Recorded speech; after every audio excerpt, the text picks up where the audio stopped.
Hey guys, it's Jason here at Cooperative Motorworks and Motorhome Rehab Ranch.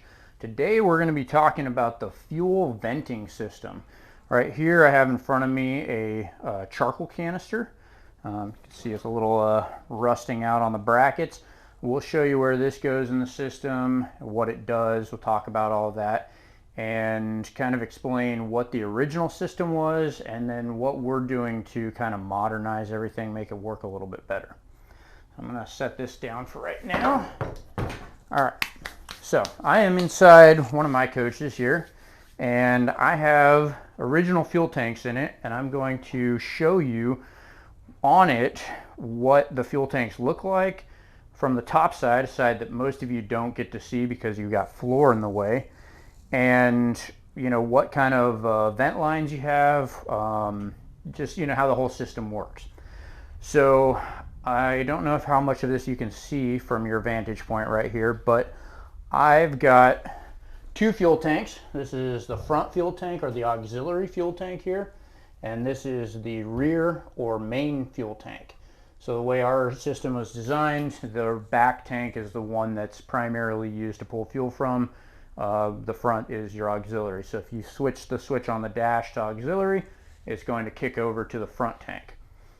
There's a AB valve that's going to go down here. I don't have one of those in here to show you, but we'll talk about that a little bit later. But that's more on the fuel supply and demand, stuff like that. Today we're just going to focus mostly on the air, how it vents and all, the vacuum lines, stuff like that on these. So what we've got is on each of these tanks, there is a fuel sending unit that's kind of like this. So this is a somewhat used fuel sending unit, probably been replaced at some point. Not really an original one, but something that somebody had put in something at some point. This has two lines going to it that are 3/8. One is going to be for the fuel ventilation. It's just going to go in here and end. The other is going to be the fuel pickup. It goes into this fuel sock, and that's going to come out and go to the AB valve. So today we're talking about the fuel venting. So we've got this hose here on this particular sending unit, and I believe most of these, it's going to be the more forward one, is going to be for the fuel venting. So these two are going to come out, and there's one on each of the tanks. And they're going to come out and they're going to go into a steel hose that looks like this, and it has a T.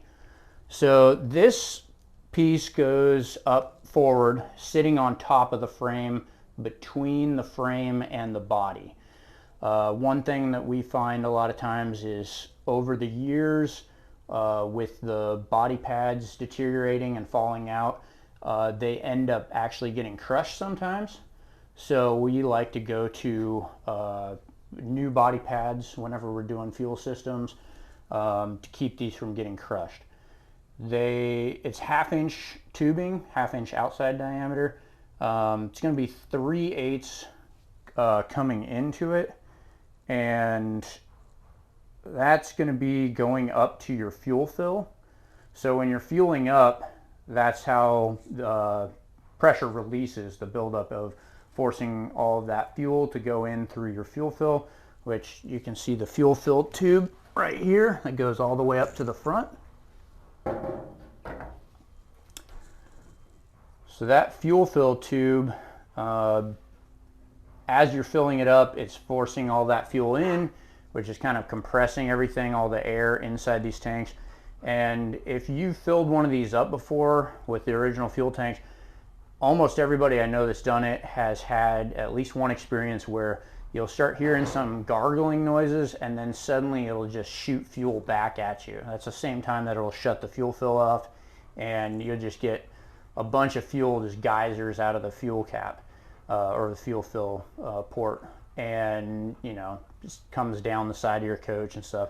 And that's because it's not letting the system let out as much air as it's putting in fuel, so it can't displace all the air inside the tanks fast enough, so it creates a pressure and then it overcomes the fuel coming in, shoots it all back out.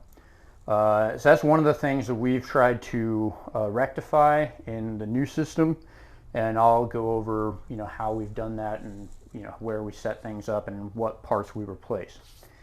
The next portion of this fuel venting system, you've got an outlet port right here on the auxiliary tank, and on the main tank it's right here. So it doesn't go to this port here. I just looped that so stuff wasn't getting in this tank when it was sitting here. This is actually your generator supply port. It has a little straw that goes down in, but this one and that one, they both have lines that come off of them. Should be 5/16 line, and they come up between the body and the frame into this wheel well. Now in this wheel well, you can see a vapor separator here. So this, you can see the two lines coming in, and they tee right here in this wheel well. And from there, they go to a vapor separator that looks like this. And it's just bolted on right there. And so it comes up to a 3/8 port here, and it has a 5/16 port on the top of it. That 5/16 hose that you see here, it goes back in through this little spot. This is, if you look on your coach, this is where the hoses come through. It goes up along the frame rail to the front cross member. I'll try to show you where that comes. I'll bring my charcoal canister with me. All right, so it comes up and it comes to a metal hose on top of this frame rail behind the transmission. Mine's not in here right now, but it would go along that across to the charcoal canister. You can see the charcoal canister here. Now the charcoal canister has a couple of ports. Now if you have a California coach, one of them that had higher emission stuff, then you most likely have a second charcoal canister that's going to be up a little higher, kind of in that same area, be somewhere over here. I'm not going to really talk about the California models, a whole different system, but still generally does the same thing. They just ran them through multiple charcoal canisters. So you've got the 5/16 line comes into the charcoal canister here, and then you've got a line coming on top of the charcoal canister. I think it actually has them labeled. This one actually says tank, this says purge, and I don't know what that one says. But basically, one of the lines is going to come up to the intake manifold, and it gets intake vacuum. So when your engine's running, it's pulling some vacuum through this charcoal canister and taking all of the fumes out of your tank and running them through the charcoal, and then running it up, after it's been filtered through the intake manifold. Sometimes people have talked about having their vapor separators fail when they're filling up, and fuel will actually come up and leak down through the charcoal canister. The charcoal canister, they've had a lot of years of use, and a lot of them are falling apart.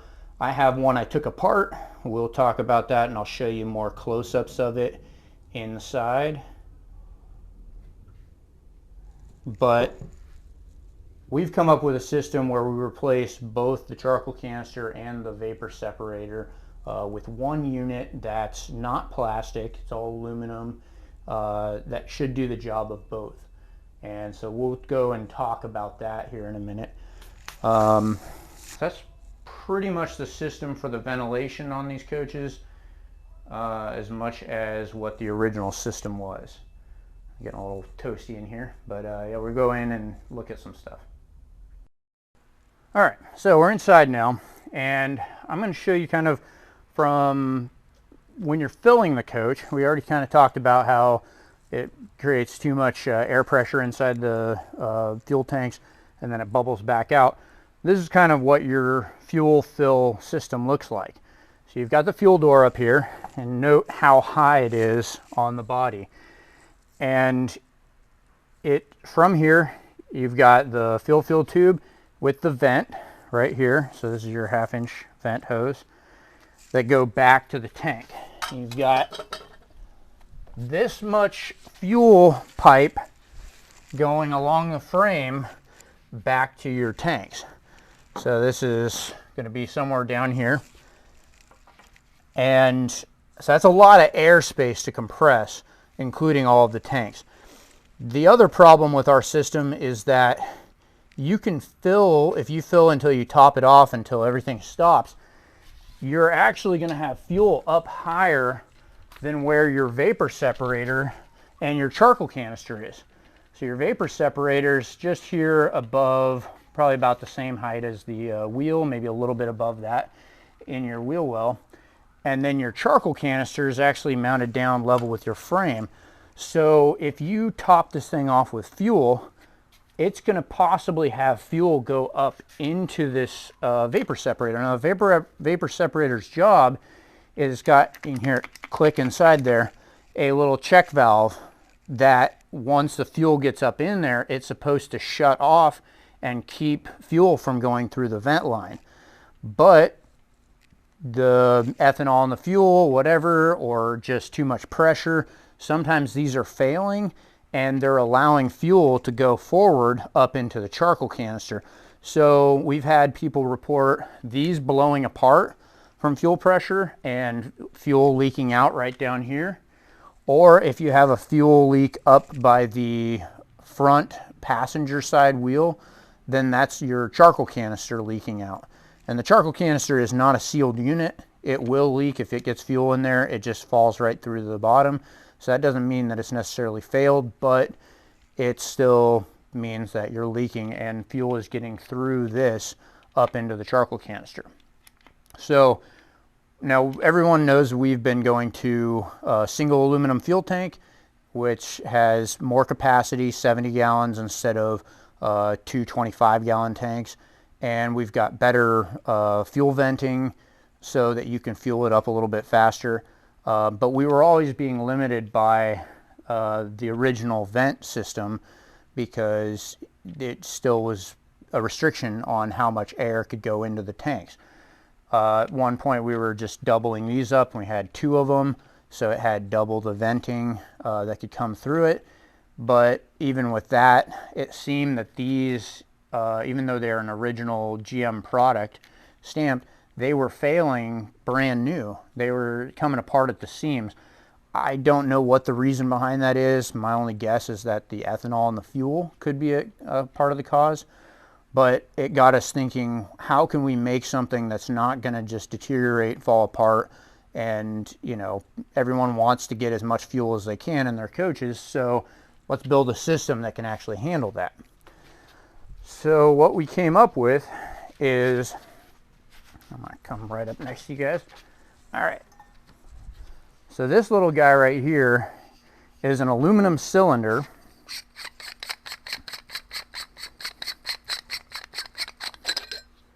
You can see has a little ball valve on the bottom that can open and close, and a little sintered bronze filter in here, and a little filter on the top of it.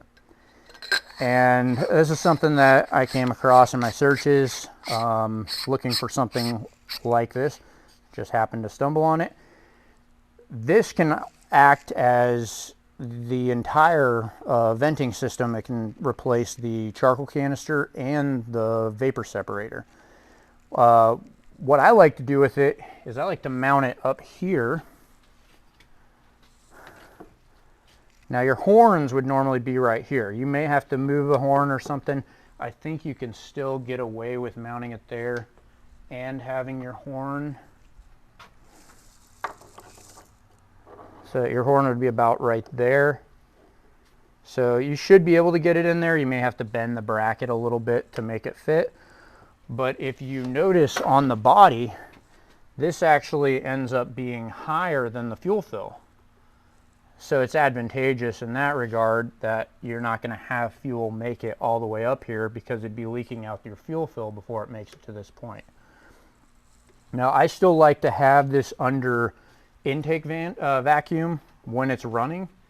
That way you're not smelling the fumes coming out of the tank. Obviously, if you have holes in your body up here and this thing's just venting out, you could smell some of those gas fumes up here. So that is something to note. But if you have it plumbed where you've got the big port is the vacuum line going back to the tanks, and the small port here can go to intake manifold vacuum, and that will pull all the air out of this. But this vent right here, if you're just filling and the engine's off, it'll allow air to escape through the vent as you're filling. So it allows everything through, but when this pulls intake vacuum, it's going to be sucking air kind of through, but it's also going to be pulling from the tanks up through. You can fill this with the charcoal that is in the charcoal canisters. I mean, it's just, you know, you can get coconut charcoal or something like that, put it in a sack type of setup, and you can have it where this valve is open so that if it does get fuel up in here, this acts exactly like a charcoal canister would act. So any fuel that goes through there is getting filtered through the charcoal before it can escape. Or you can just leave it open, have this as a drain just in case it does get fuel up in there. But we've been keeping this closed and just letting it vent. So this is the system we've come up with. If it's something that you're interested in doing to retrofit to make your fuel ventilation system better, we can drop ship parts, so you can do it the way we're doing it. We haven't done this on a lot of coaches yet, but it has been very successful on the ones we've tried it with. So that's kind of where we're at.